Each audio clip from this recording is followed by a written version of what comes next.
You're listening to Comic Reflections, episode 218. I'm your host, Nicholas Prom. And I'm Spencer Valadez. Comic Reflections is brought to you by The Outhouse. You can find our show and other neat content at theouthousers.com. And if you enjoy this program, please subscribe to us on either iTunes or Stitcher. And also rate and review us on iTunes. That would be awesome. Yeah. Yes. Today, Spencer and I are coming back to talk about supervillain team-up. Yes, this is in the Marvel Essential volumes. And we are going to... It's volume 1. Just so... Well, there's only one volume of it. Right. But it does collect the whole series, including its crossovers with the Avengers and Champions. We'll get to those in the coming weeks. Yeah. But today we're going to open the show. We're going to talk about Supervillain Team-Up number 3, cover dated December of 1975. And the cover art is penciled by Ed Hannigan and inked by Joe Sinnott. Right. Joe Sinnott inked most of Jack Kirby's run on the Fantastic Four, so Okay. and into John Buscema's as well. So, yeah. Excellent. Nobody inked the FF more than him, I don't think. Wow. So, That's a pretty cool achievement. yeah, I would say so too. Yeah. Let's see, and the story in this issue is called "If Vengeance Fails." Yeah. It's written by Jim Shooter, Marvel's future editor-in-chief. He's only a couple of years away from that at this point. And, of course, he had already been a writer of distinction over at DC, writing Supergirl and Legion of Superheroes stories when he was a teenager. Okay. And those... So does he end up taking over for Marv Wolfman? Yes, I think that there's a time in the 70s where, after Roy Thomas gave up being editor or something like that, Wolfman and Len Wein kind of co-edited, or kind of like ended up being that for short periods of time. Gotcha. And the 70s was kind of a chaotic time at Marvel. Mm-hmm. And people hated Jim Shooter once he became editor-in-chief, but he got the trains to run on time, if you'll catch my drift. Right. Take that as you will, because creatively people hated him. Okay. Because he was, a control freak and very heavy-handed editorially. But for somebody reading Marvel Comics, yay! So it's, it's give and take. Yeah. But anyway, let's get into this issue. And as I said, Jim Shooter wrote it. The art is penciled by George Evans, who had been an artist of great distinction in the Golden Age, doing a lot of stuff at Fawcett and at EC, especially at EC, doing horror stuff. Mm-hmm. And inked by Jack Abel, who is another great inker who just had a very long and storied career in comics. Right. So, if you remember, prior to our hiatus, we left off with the Submariner battling it out with Attuma, Tiger Shark, and Dr. Dorcas. Yeah. And the final kind of splash page of the last issue. Yeah. Betty Dean has been killed. Yeah. And this was... she's now become this amphibian person. Right. There's these race of people they've been Hydro-men. Hydro-men. They've kind of Hydro-based, they experimented on them or something and became amphibious. Right. Betty Dean was Namor's Golden Age love interest. Mm-hmm. And she's, middle-aged woman now, but she's been killed. And Namor wants vengeance for her. Oh, yeah. So. Yeah. So, moving on to this issue, he's in the midst of a battle with all three of them.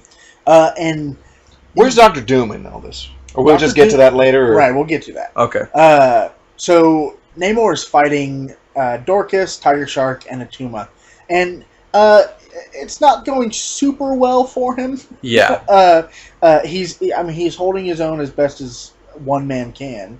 But he eventually starts to kind of like lose out. And when that happens, we see skulking kind of in the background a kind of a hidden face Doctor Doom, like the outline of Doctor Doom in his cloak. And as he gets closer, Doom reaches out and with a blast from his power suit, knocks out Tiger Shark, Atuma, and Dr. Dorcas. When you say power suit, I think of like 80s businesswoman, but that's just kind Sorry. of the thing. No, it's fine. I know what you mean. His armor. Yeah, his armor. That's his power armor. Yeah. That sounds way better power armor than power suit because I think big shoulder pads. Yeah. I think of Marky Post in Night Court with her mullet, and yeah. Or like the whole cast of Designing Women, Oh yes. Delta Burke, Annie Potts. Is there Annie Potts? I can't remember. I can't remember. No. Anyway, let's just go. So he knocks out all three of them, including partially Namor. And this makes Namor mad because he's proud and kind of he's not happy that his fight is over between the four of them. He thinks that Doom more interfered than he did rescue him, which really Doom rescued him, in my opinion. But of course he has all this honor and says, "No, this is my fight." But as Tiger Shark, Dorcas, and Atuma get up, Doom realizes this isn't a winning situation, so he grabs Namor and he transports him back to Latveria. And he Namor, sorry, not he, Namor. Is furious. He then turns on Doom and goes to attack him, and Doom pulls one of his tricks on him, and it kind of puts Namor in a weakened state. They drop him into a tank of water, and he's able to kind of sleep off the effects of Doom's tricks. And when he kind of comes to, he has this interesting conversation with kind of his nurse, I guess. But he realizes that Latveria isn't the war-torn, third world tyrant-ruled country that the Fantastic Four make it out to be. And in fact, it's a kind of it's well run, and Doom doesn't take any. He doesn't take any shit No, from anyone. no, he doesn't. But at the same time, people are living in comfort. Yeah. Relative comfort. Like, he's a dictator, okay? Right. They are not free. Right. No. Let's be clear on that. No. It's kind of like, it's probably like, he's not a fascist, but like, say you're like living in Franco's Spain. Probably not too bad. Right. But not North Korea. Correct.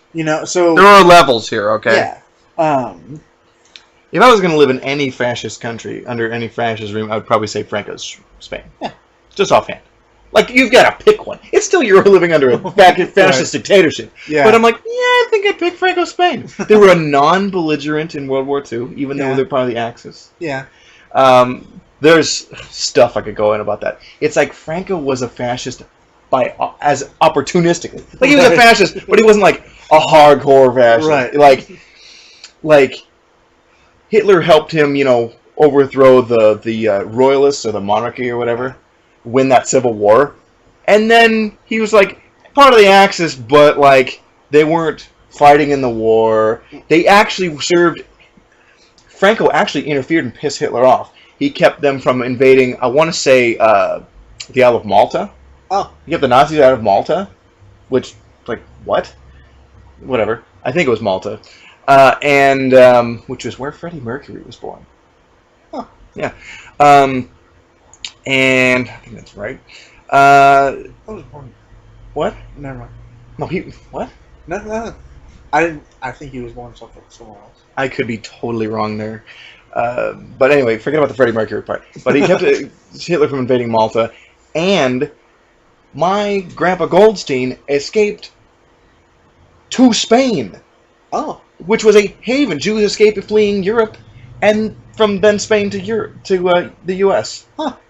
He was an Austrian Jew, yeah, and fled to Spain, and hopped over to the States. Spain being a fascist country, Right. allied with the Third Reich, Yeah. but Franco was totally like, yeah, it's cool. Whatever, just. Yeah, Yeah. not like whatever Jews, but like it was the stopping point. It was the hub out. Right. So yeah, So Namor kind of like repeats this to Doom, and he's like, he's very Doomish about it. I don't know if a better way to describe it. He's he is doing a thing that Doctor Doom would do. yeah. He's Imagine that, a character he's doing the. arrogant. Just, I mean, the way he responds to Namor's like surprise, Sure. you know. But yeah, so they actually get kind of angry at each other again, obviously, because They are like the Felix and Oscar of supervillains. yeah, they I understand that Doom and Namor have similar goals. Well, and they have a lot of things in common. They're both monarchs. They're both arrogant as all hell. Yeah. And yeah, but I don't know that Namor really wants to rule the world, and Doom does. Yeah. Namor is like enemies with mankind at times, but he's not like. And right. I think like Namor, it's more complicated. Mm-hmm. There's so much more nuance with him, and he's very mercurial. Mm-hmm. And Doom, he gets pissed off, but he's always more collected. He always got a plan. He's always working, both sides of stuff. So, or whatever angle he's got to. Mm-hmm. It makes for a very, very interesting dynamic. Mm-hmm. Yeah, so looking at both of them, Namor doesn't seem like the guy who wants to rule the surface. No. He does, like, he's way more concerned with the kind of well-being and rule of Atlantis and the Sea Kingdom. But his people are like lost to him now. At this right, point. yeah. They're like in suspended animation or something, Mm-hmm. and Atlantis is destroyed. Right.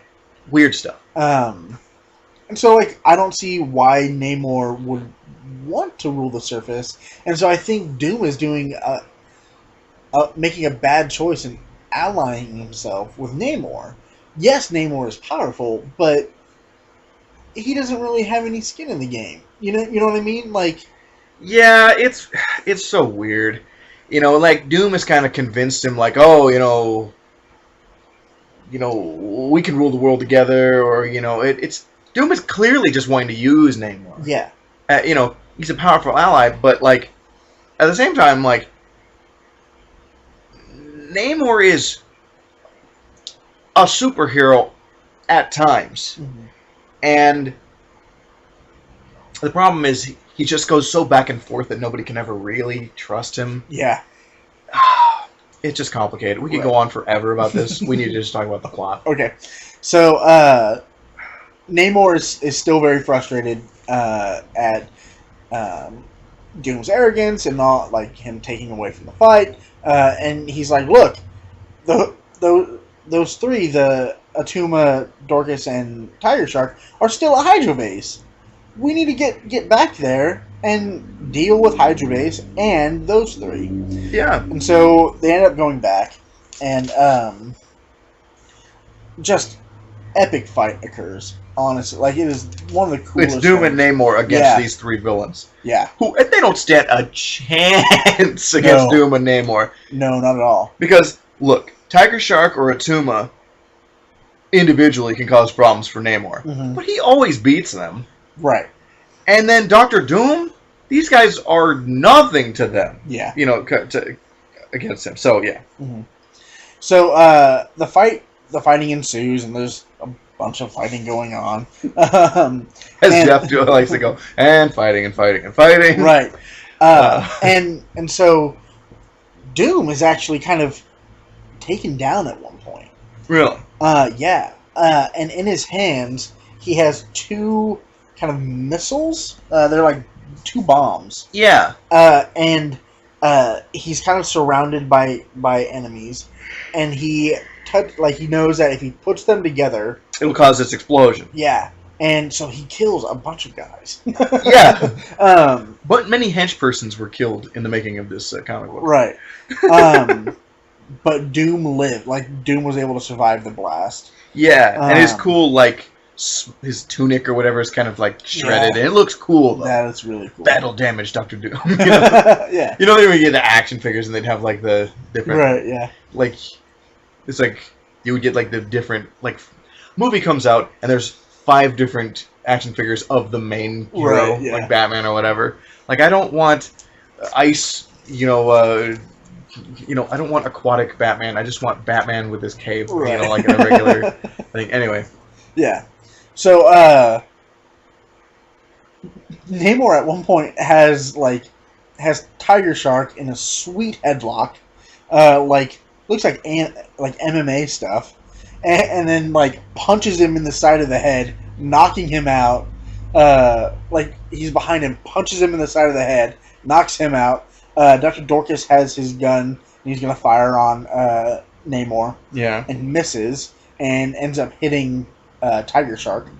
And kind of, like, in the midst of the fighting, Dorcas is firing his gun, and it causes it hits one of the Octomechs, the kind of the 8-legged... Yeah, the Octomechs, right. And it comes crashing down, killing Dorcas. He is dead. He's done. And so Tiger Shark is knocked out. Dorcas is dead.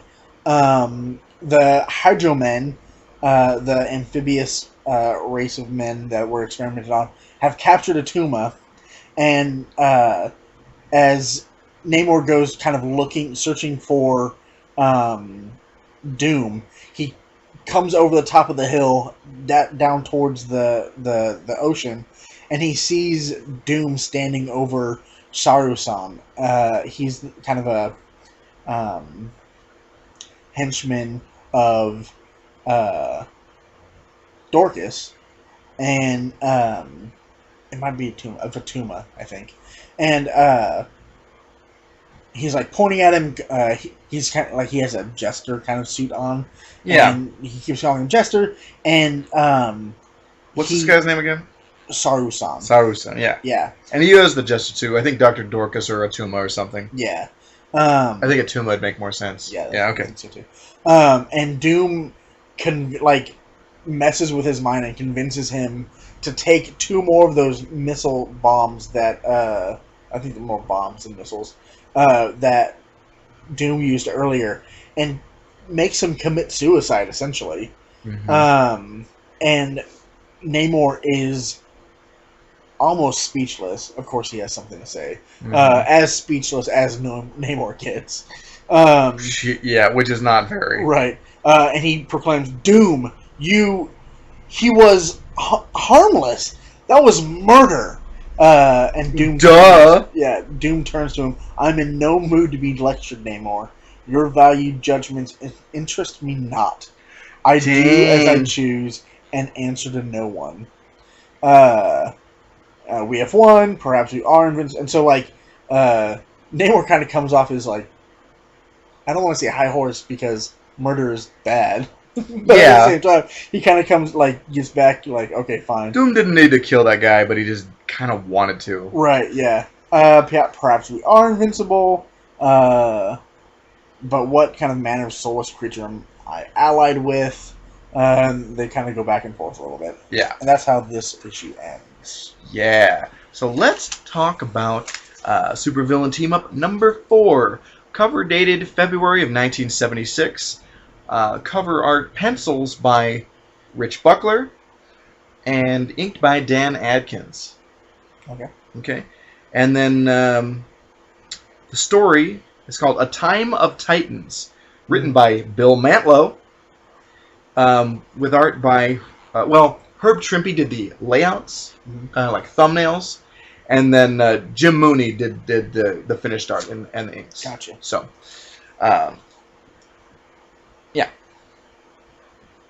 So this issue is a direct continuation of the issue before. Yes. Much like the last issue was for issue. Yeah, that's kind of the way with this. We're not getting solid endings. It's pretty serialized. Mm-hmm. So which is something that for earlier Silver Age at least. this isn't the You Silver can- Age. This is the Bronze Age. Oh, This is the 1970s. I said Oh. 1976. oh, you're right. Fine. Okay. Well, I just destroyed your theory. You that you were did. going to go ahead and say what you're going to say anyway. Well, it's like it The seems to Silver me- Age, things are especially, well, yeah, and comics. A lot of it is more one and done. We're getting more multi-part stories, but it's usually, Yeah. subplots will carry through, Mhm. and the issue will be like the villain of the month or whatever. Right. But these are the villains coming every 60 days, Right. and we're working in more this long serialized format. It's- Things are changing in the Bronze Age. So it's 60 about 2 months between each comic. Yeah, I feel like that would be a little rough for me. Yeah. Trying to I would probably, if I was buying the issues, I'd have the issue on hand. Yeah. But if I missed an issue or something, I Yeah. feel like I would be fairly lost. Yeah. Yeah. And the Bronze Age, the 70s is kind of a hard time for the industry. Mhm. From a creative standpoint, cool times. Mhm. Because a lot of experimentation is going on. But the newsstand model is kind of crumbling. Okay. And distribution is a real problem. And the issue that you just brought up is a real valid one. And a lot of series kind of like lose steam or don't get the audience that they would hope to build and get canceled before they get an opportunity to because of books coming out every 60 days and like, what? Maybe I wasn't able to get that other one. Comic book shops are starting to be a thing in the 70s, but they're still kind of rare. Gotcha. I had a thought and it just died. Go. I mean, one nice thing about having 60 days, it feels like a much longer. You get more comic out of for your buck. How do you mean? well- Because they got that time to write a good story, is that what you're saying? Right. You're noticing we're not having a consistent creative team on this book at all. Right.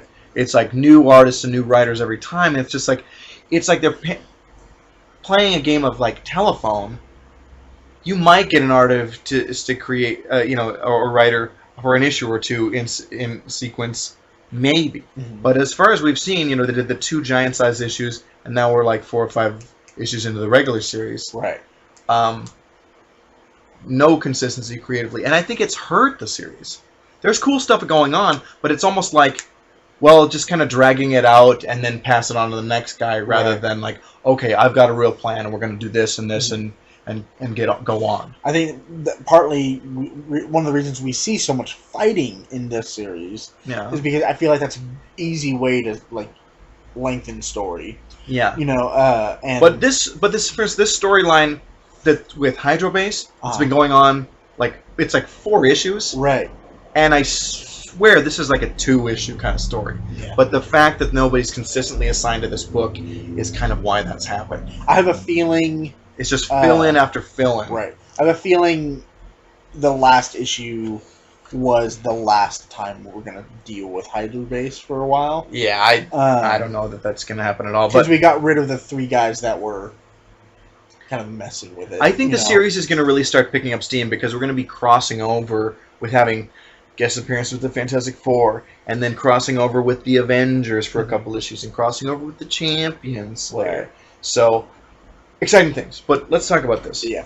So, like I said, direct continuation of the previous issue. They're kind of on this tiny island, Mhm. not where Hydrobase is.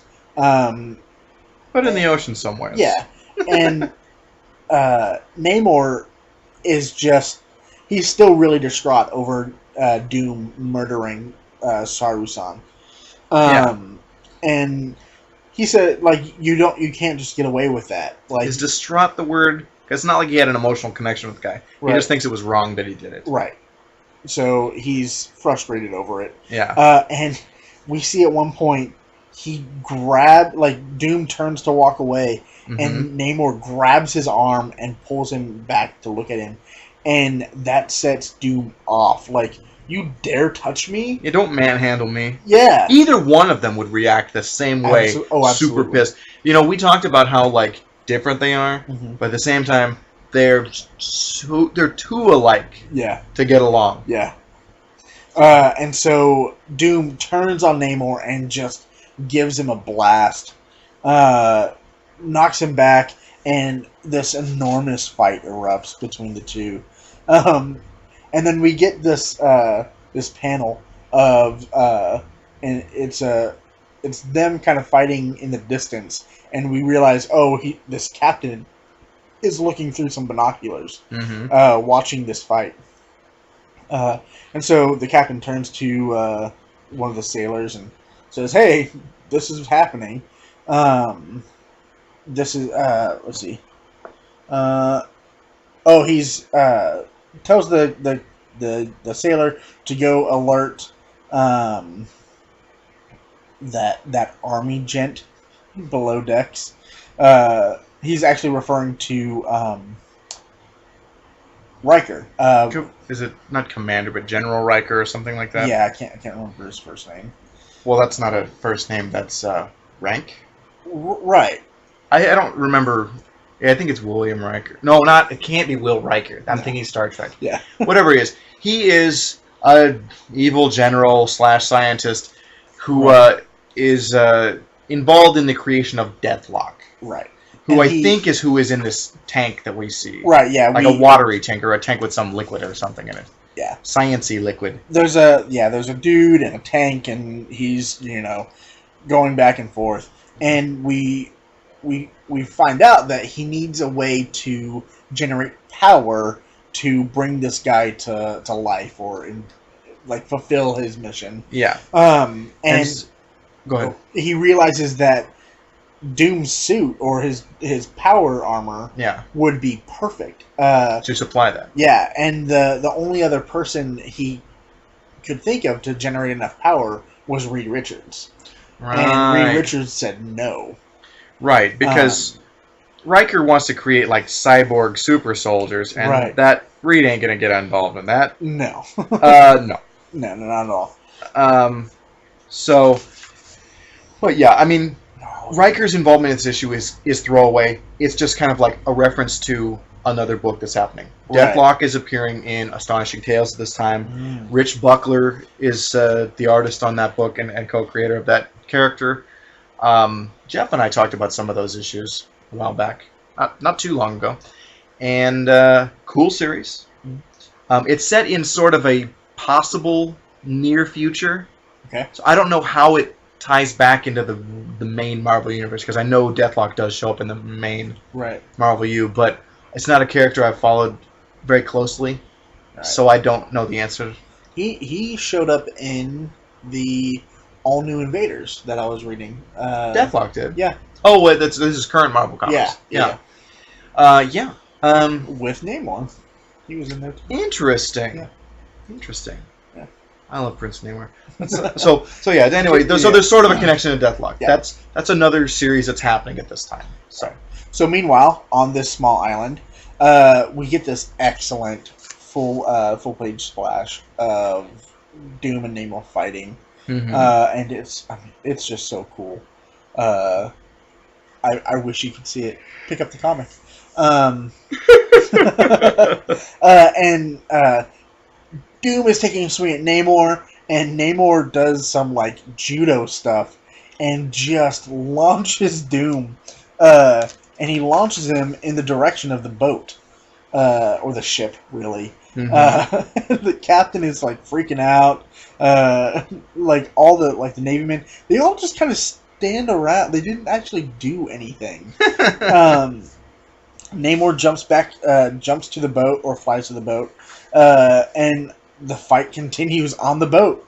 And while Doom is distracted with the fight, Riker comes up behind him and drains Doom of his power to generate the proto-gen gel that who we've decided is Deathlock. It could be, or it could be Warwolf, who's another cyborg that Riker created. But I think Deathlock was created first. I think. Right, and so his vat of gel gets its power, which totally pisses off Doom, and he turns around, grabs Riker, and throws him into the computer that he has all set up. And excuse me. First, Doom like knocks out Namor and thinks he killed him and throws him overboard. And then Doom dives into the water after he's thrown Riker into the computer, and says, "I'm out of here," and takes off back to Latveria. I've dealt with Namor. I don't have to check out my nemesis at this point. Which, Right. if anyone knows that you always check in whether or not you've killed your enemy, it's got to be the bad guy. Yeah. Who's constantly getting away from dying or being This totally is such defeated. a trope in movies or comics Right. forever. Yeah, So, yeah. yeah. Namor is actually not dead. He is totally fine and swears vengeance on not just Doom, but all of the surface of the Earth. He's tired of being played by Doom. He's tired of all of his antics and his interference. And Doom Namor will have vengeance on Doom. And that's kind of how our issue 4 ends. Yeah. So we will be moving on to issue number 5. We show M's. And let's see. Number 5. I meant to be like stopping and actually talking about the cover images as we did these, and I right. totally forgot to Okay. do that. But Supervillain Team Up number 5 is cover dated of April 1976. Cover is penciled by Rich Buckler and inked by Joe Sinnott. And the story inside is called "And Be a Villain," written by Steve Englehart, who is awesome. His runs on the Avengers or Captain America, for example, are awesome. You know the name. Yeah. So anyway, art penciled by Herb Trimpe and inked by Don Perlin. So this is great. So let's talk about this cover. Yeah, we see Doom.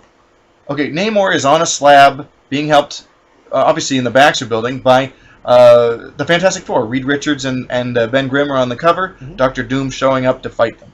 Yeah. And Ben and Reed have punched Doom and are kind of holding him in place. It looks like, and yeah, it's great. Yeah, I kind of want to mention something about the Fantastic Four. Okay. And if you've listened to this show in the past, you know that I am not a huge fan of the Fantastic Four. But really, I have no problem with Reed Richards. I think he's an interesting character. He scientist. I like his powers. He's an interesting version of the stretch guy. You know what I Okay. mean? Well, or because Plastic he's not Man Plastic only. Man is really goofy, Right. and Reed Richards is like, I am a serious scientist, Right. and then he has these strategy. He uses more utilitarian Yes. than goofy stuff. Right. He's much more Ralph Dibny than Mhm. Plastic Man. Uh, Elongated Man. yeah. You know, Yeah. so The Human Torch is interesting. I like his powers. Cool. Sets stuff on fire. We don't like that. Sue. burn victims maybe. Maybe. Yeah. Oh my gosh, there is actually an issue of the John Burns run of Fantastic Four that's a kid thinks the Fantastic Four is awesome, Human Torch is awesome, sets himself on fire, Really? and then Johnny has to is dealing with that Wow, that's heavy. it is heavy. But it really it comes down to Ben. I am not a fan of the Thing. You think that he's aw shucks, and that's not who he is at all. No, when the way he talks, the way he acts, the way just kind of that. The whole character of the Thing, I'm not a fan I think that you have admittedly read very few issues Right, of Fantastic Four. He is the soul of that team, and actually, you need to read more because there's a lot more to that character than I think you realize. That's all I'm saying. All right. So, Right.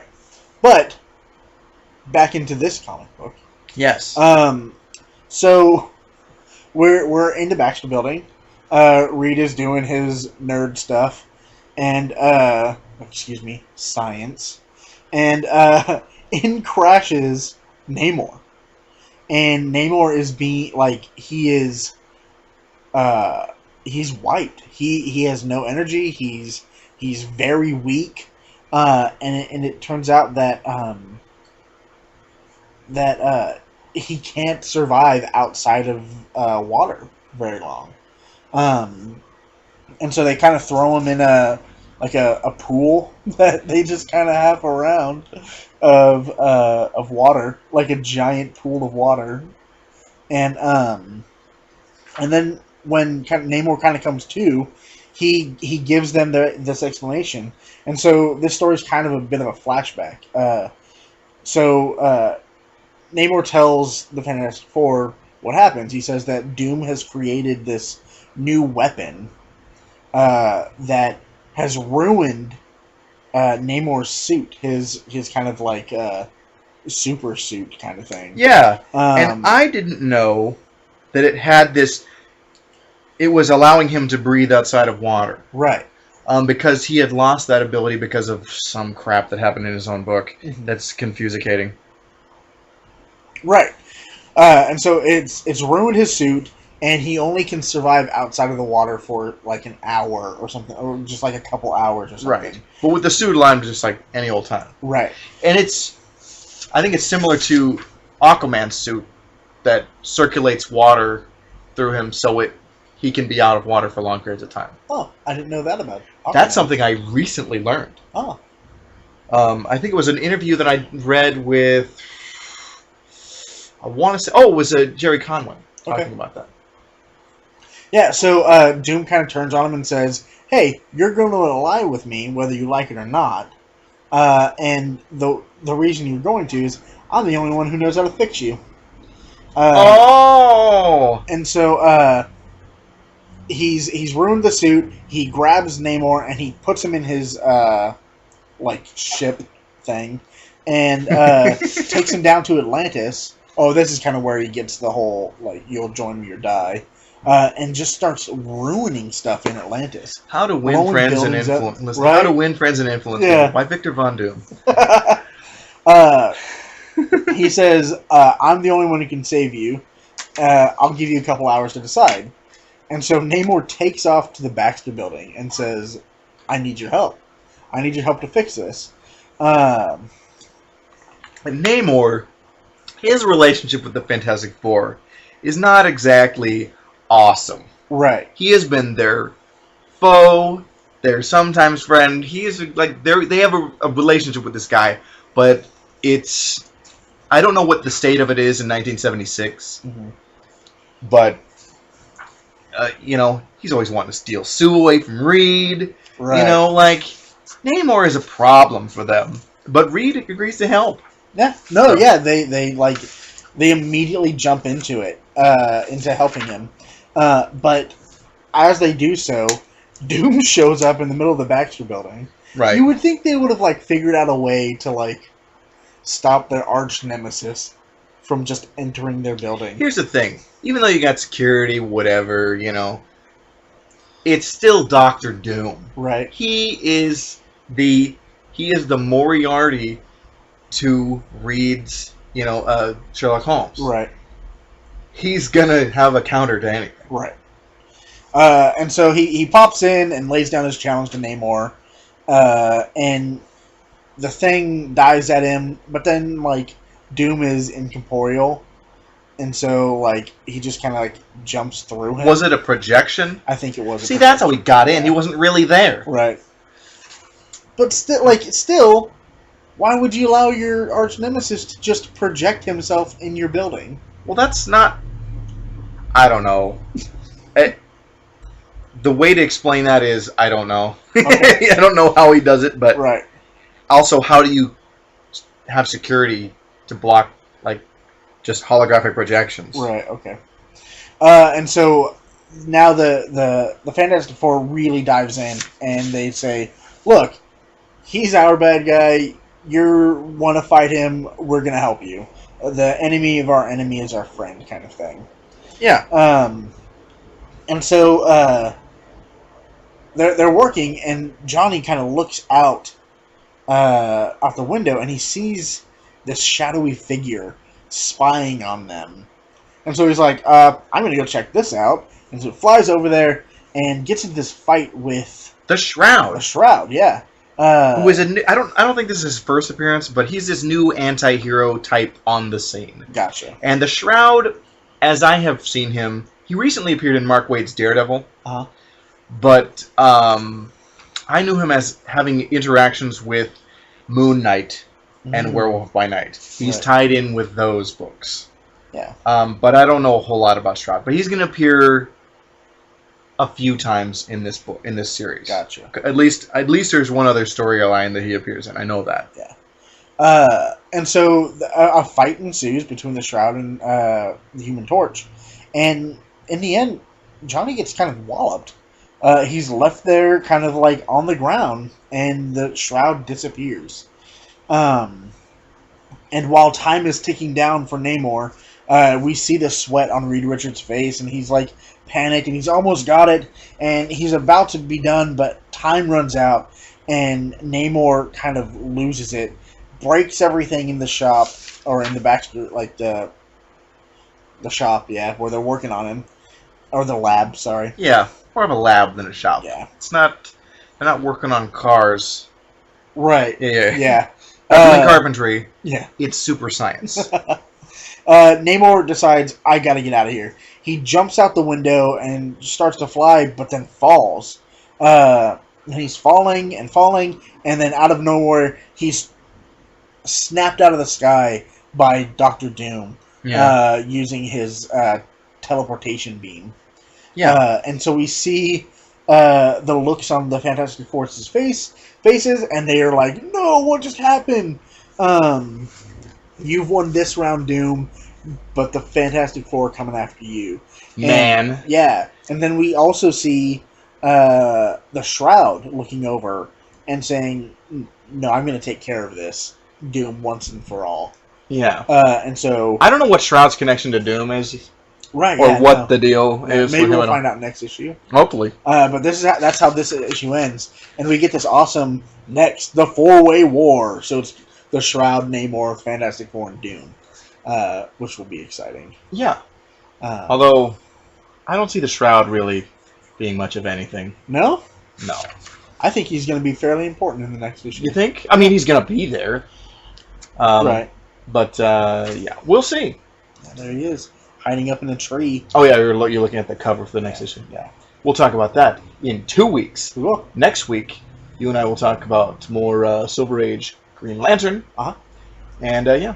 Yeah. So, again, follow us on Facebook and Twitter at Comic Reflections and Comic Reflections on Facebook. Yeah, our Twitter is actually at Comic Reflection without an S. We ran out of characters. So we did. wasn't- Yeah. But, yeah, we're like on all the social media platforms. We even have a Facebook discussion group that you can join. It's just called Comic Reflections Podcast Discussion Group. Yeah. So, yeah. And it's an open group, so please, if you want to talk about the show, interact with Spencer and I, or Jeff, the crotchety old man, you can do that. We'll talk to you. Yeah. Rate and review us again on iTunes, Yeah. and have a good week. Yeah.